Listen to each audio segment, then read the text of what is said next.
Thank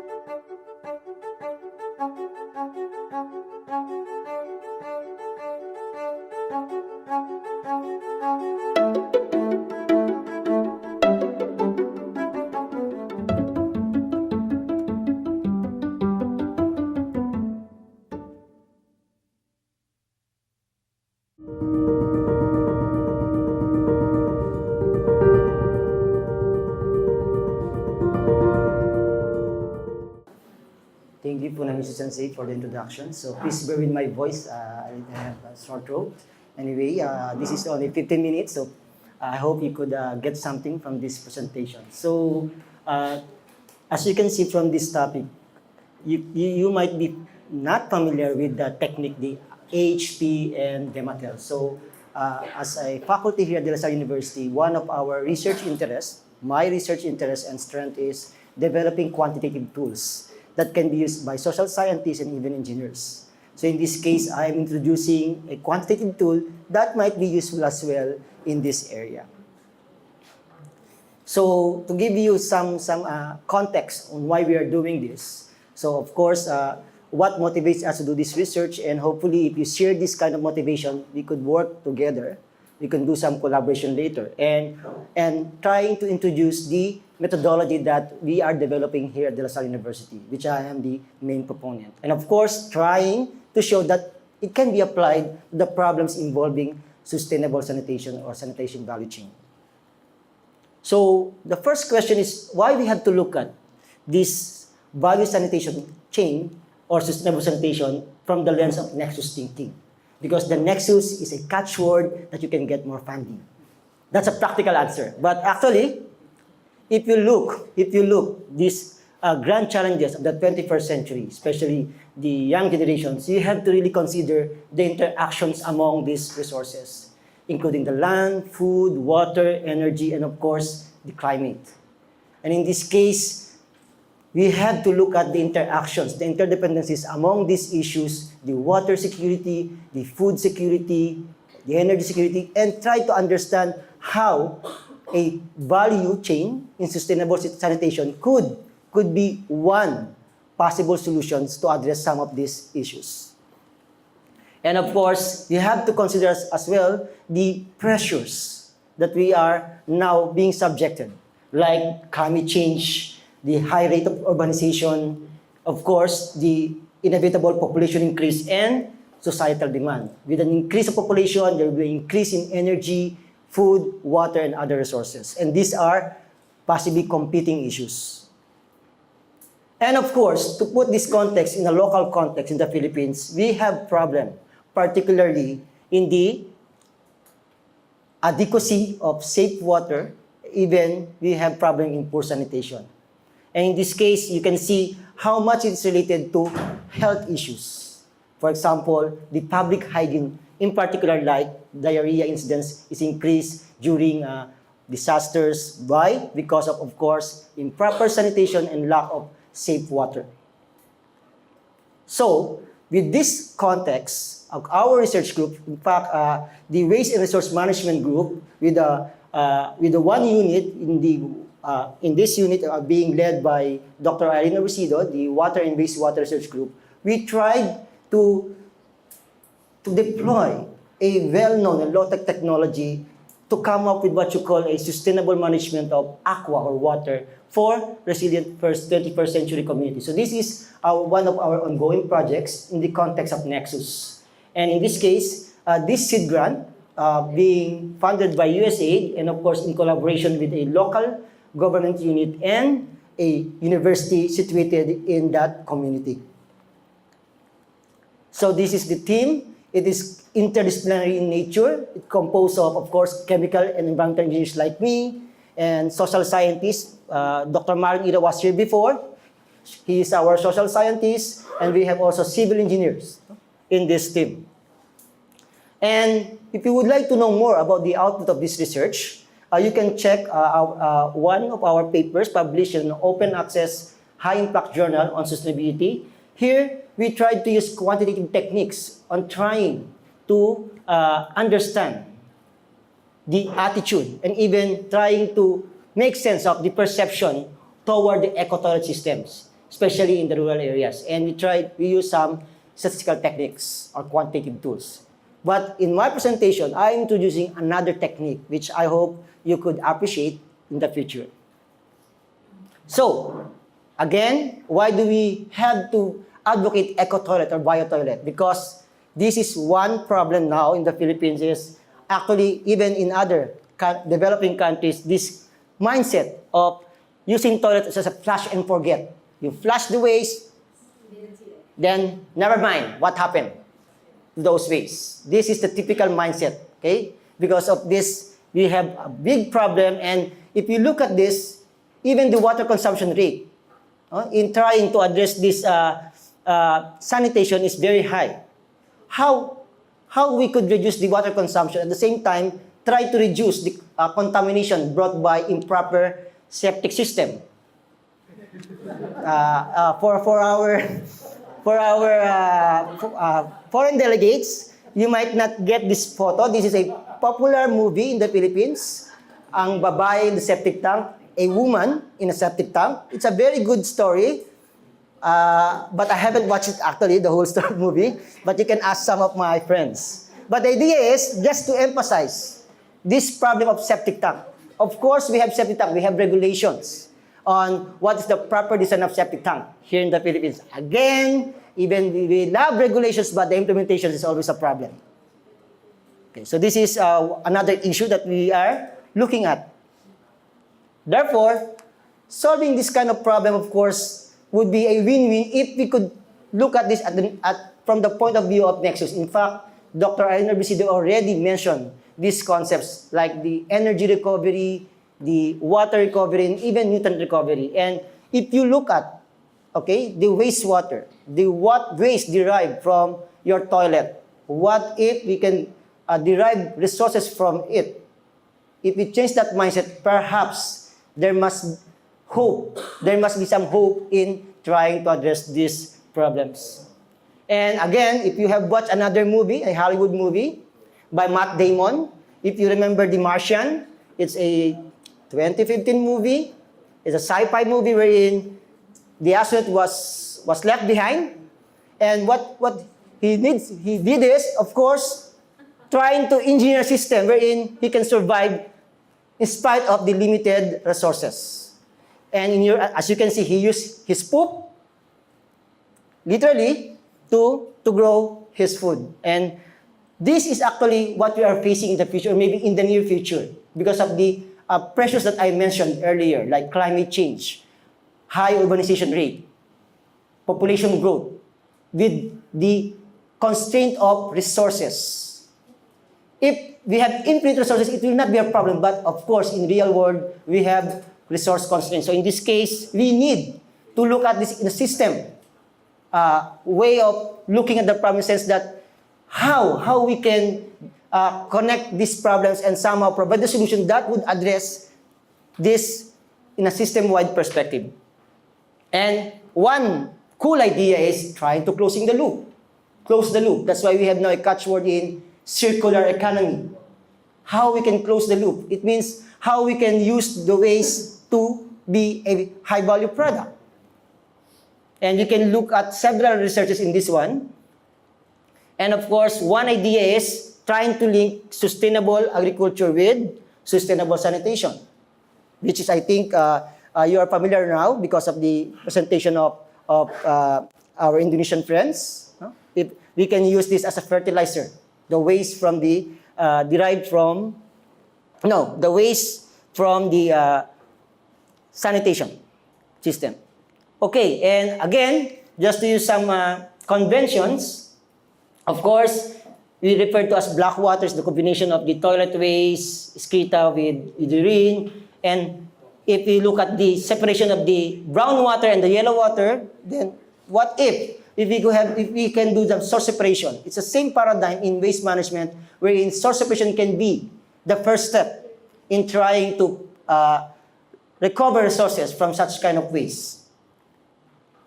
Okay, so let me skip this, and I think Dr. Eileen already mentioned this to you. So, as a systems engineer, I'm actually a systems engineer. I'm a chemical engineer, but I'm using systems tools. if we try to initiate change, we have to look at the different problems and the interconnection of these problems. And sometimes the government look at only a piecemeal change. And this is not sustainable. So when you try to look at the problem, especially the value chain, first, we have to identify properly what the problem is and how these problems are interconnected to each other. That's why the technique that I will show to you hopefully could address such kind of problem. In this case, first is we need to identify, before we can propose interventions, it should be clear what are the barriers if we try to implement a sustainable sanitation system. Second, how we can prioritize, because there will be several proposed solutions or interventions. How do we prioritize such interventions to address these barriers? And we can have several ways of doing it. There could be ad hoc, unstructured way of decision-making process. But as an engineer, I would like to see it a more transparent, a more structured, and a way that we can quantify. So one of my objectives as a researcher is trying to quantify those unquantifiable or difficult to quantify. So that's my goal. And in this case, I will introduce to you some of the techniques like analytic hierarchy process, or that's what you call the AHP and DEMATEL. Unfortunately, with the limited time, I cannot discuss this to you thoroughly. But if you are interested, of course, you can always contact or email me. In fact, if you don't need to learn the deep mathematics of this subject, but if you have a problem that you would like to then consult with me, and maybe we can work together, me using the tool and you describing the problem that I can use the tool. So it could be a symbiotic relationship as well. So in this case, first is to understand the problem is very important before we find a better solution. And AHP is a way to quantify those value judgments needed when you try to do the decision or try to find a decision or a best option. And the way we develop this technique is we can capture the subjectivity and the ambiguity involved in the decision-making process. And this is the mathematics. Don't worry. Don't be intimidated. It's just a cool way of saying that we can develop a mathematical model that can capture your value judgment. Okay, that's what these equations are. Okay, and the other technique is DEMATEL. It's an old technique but very useful. In fact, it was developed in a very popular think tank, the Battelle Memorial Institute, and it can be used to structure a problem, to analyze the problem by looking at the interdependence among these problems. So, this is the mathematics again of DEMATEL. This is trying to capture the interdependence among these sub-problems. So, the first premise is you have a complex problem which can be decomposed into sub-problems. And these sub-problems are interrelated to each other. And you can use a simple mathematics, matrix algebra, to capture this interdependence and come up with a cool causal diagram. Here's an example that to show you how it can be used for our topic today. So let's say we were able to identify the 5 barriers. It could be 3, 4, it could be more. But for the sake of illustration, let's identify 5 barriers in trying to implement an eco-toilet or sustainable sanitation system. Here include financial barrier, psychological and sociocultural barrier, the lack of code and regulation, for example, in the country, the lack of organizational infrastructure, the lack of awareness and knowledge. So these are, let's say, 5 barriers. Now, the question is, if you try to intervene, propose solution, how will you prioritize the interventions and how you prioritize the issue that need to be addressed first? So, using AHP, it's just asking which one is more important pairwise. And we have a way to capture the intensity of preference by using the mathematics that I showed you before. So this is an example of a question. In adapting eco-toilet, which barrier is more problematic or critical and by how much? So we do like a pairwise comparison. Let's say we have 5 barriers. So you need 5 times 4 divided by 2, 10 pairwise questions to come up with an answer wherein you can give the relative importance of each barrier. So here's an example of the final resort, showing that it seems from this respondent, I think this is Funamisu Sensei, if because I tried to ask Eileen to please give me a sample survey so that I can play around with the technique. So from the point of view of the subjective decision maker, it's human. The decision making will always be done by humans. So that even you have machine learning, again, decision making process will always be done by human because it's a human activity. That's why we need to capture the subjectivity of human. In this case, from the point of view or perception of one respondent, it seems that the financial barrier is the most important, and the least important is the lack of awareness. Again, this is context specific. Possibly, this is based on the experience of the respondent in a certain area, and that's why it should be clarified.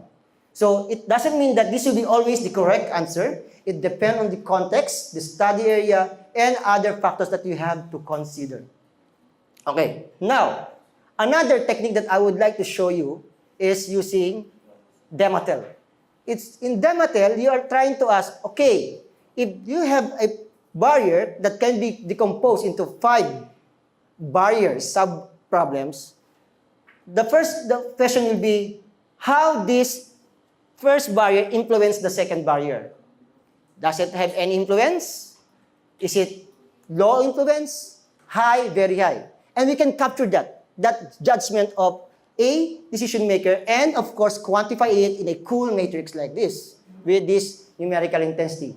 And as applying the algorithm, you can develop a causal diagram describing whether that barrier causes the other barriers, and where the other, this one, it means if you have this one, this is what you call causal barriers. It means this barrier drives the other barriers, while this one is just a effect barriers. It's being influenced by the other barriers. And as you can see from this set of data, this based again from a respondent, the same respondent in AHP, it shows that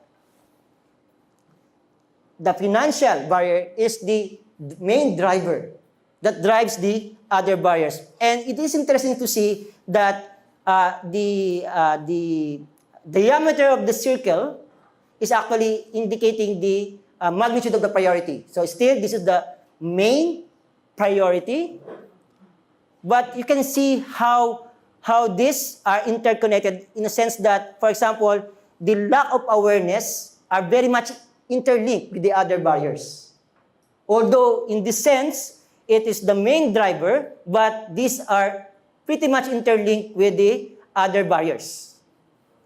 So now, trying to understand this kind of problem, depending on how you would see the problem is, if I am a policymaker, then I would make an intervention which really provide this financial aspect, trying to address this first, because even if you have educate, it seems, based from this perception of the expert, even if you educate them, but if you don't have support, financial support, then it will not be a sustainable solution. So these things can be used as a way to make sense of the problem, at the same time, having evidence why this problem is more important over the other. So this is the advantage of having a structured tool, a quantitative tool, but it doesn't mean you don't need qualitative tools, because these tools are complementing with each other.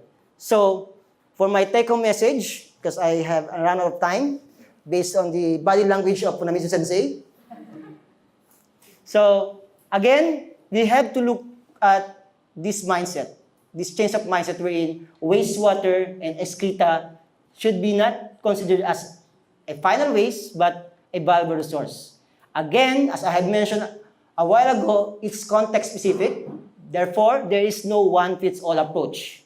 We really need to study, okay, how one technology or one proposed solution could really be the best solution for this community or for this context. That's why we need engineers, we need social scientists, and even human science. Human science means they will help us in developing very good communications and so on. And finally, the reason why I am developing such kind of tools because we need to understand these complex problems. And to understand this complexity of problem first, we need to find out what the real problem is. So, to conclude mo ito, thank you very much.